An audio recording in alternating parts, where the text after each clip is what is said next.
Hi students, कैसे हैं आप लोग। तो चलिए फिर वीडियो की शुरुआत करते हैं। और आज मैं आपको डिस्कस करना चाहूँगा सोल्यूशन चैप्टर का नेक्स्ट टॉपिक पार्ट 3 में, और जिसमें आज हम लोग डिस्कस करेंगे सॉल्वेबिलिटी के बारे में। तो चलिए फिर स्टार्ट करते हैं। टॉपिक आज हमारा होगा सॉल्वेबिलिटी। जैसा कि स्टूडेंट आपको मालूम है कि हम लोगों ने प्रीवियस 2 पार्ट में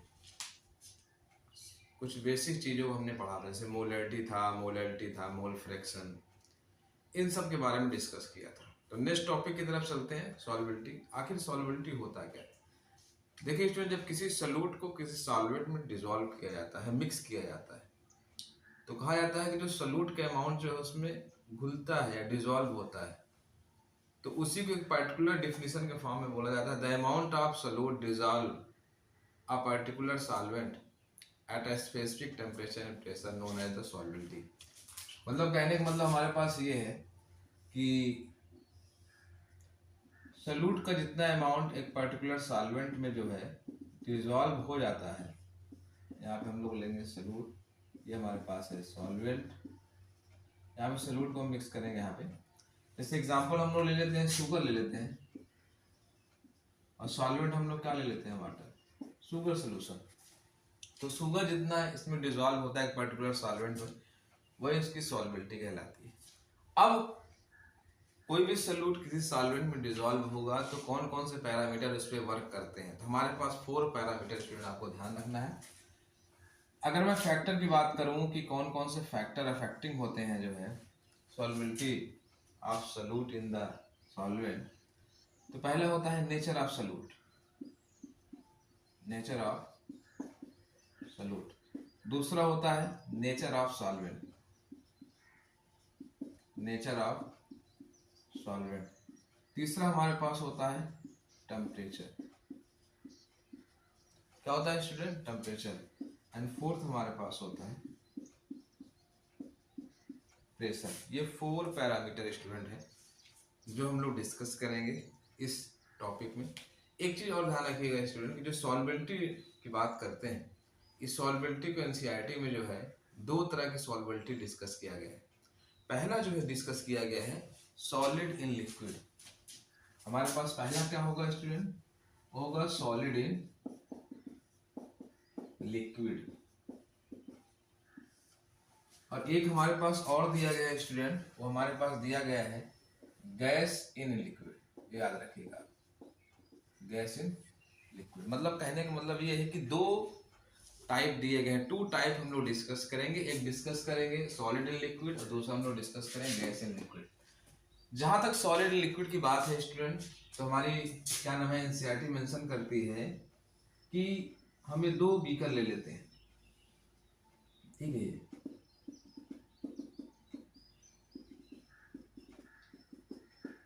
और इन दोनों बीकर में पहले वाले केस में हम लोग रखेंगे वाटर, और दूसरे वाले केस में हम लोग रख देंगे बेंजीन, ठीक है।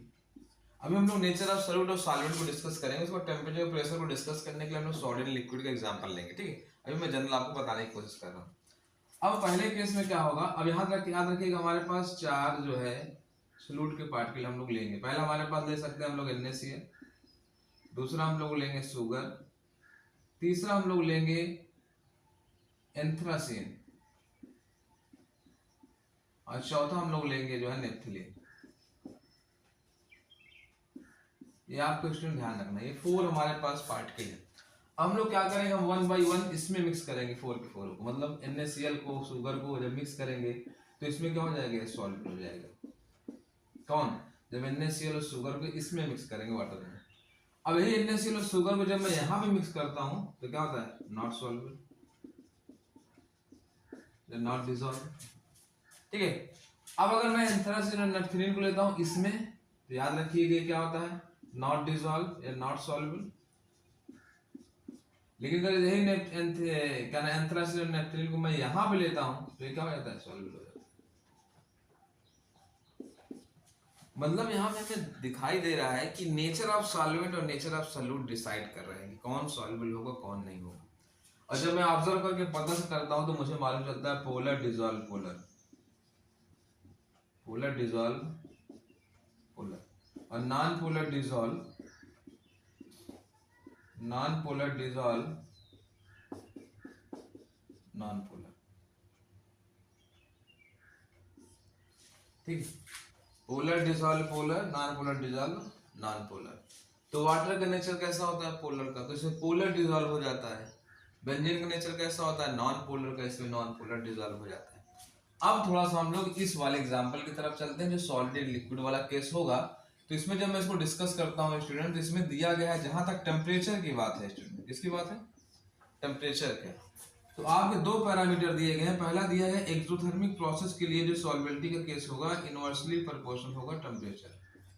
मतलब किसी भी सोल्यूट को किसी सॉल्वेंट में आप मिक्स कर रहे हैं, डिसॉल्व कर रहे हैं, अगर प्रोसेस एक्सोथर्मिक है और आप चाहते हैं कि घुले, आसानी से घुल जाए, उसकी रेट बढ़ जाए घुलने की, डिसॉल्व होने की, तो टेम्परेचर आप डिक्रीज करते जाइए, सॉल्वेंटी क्या होती जाएगी, बढ़ती जाएगी। केस कैसा होता है एक्सोथर्मिक का।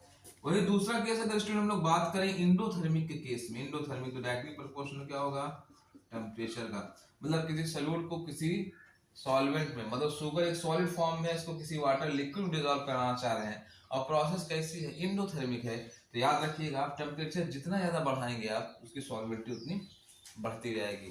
तो ये हमने थोड़ा सा जनरल डिस्कस करने की कोशिश की कि सॉलिड इन लिक्विड, और इसमें एक जनरल से एग्जाम्पल हमने लिखा शुगर सोल्यूशन या आप salt solution NaCl in water, इसको भी मेंशन कर सकते हैं।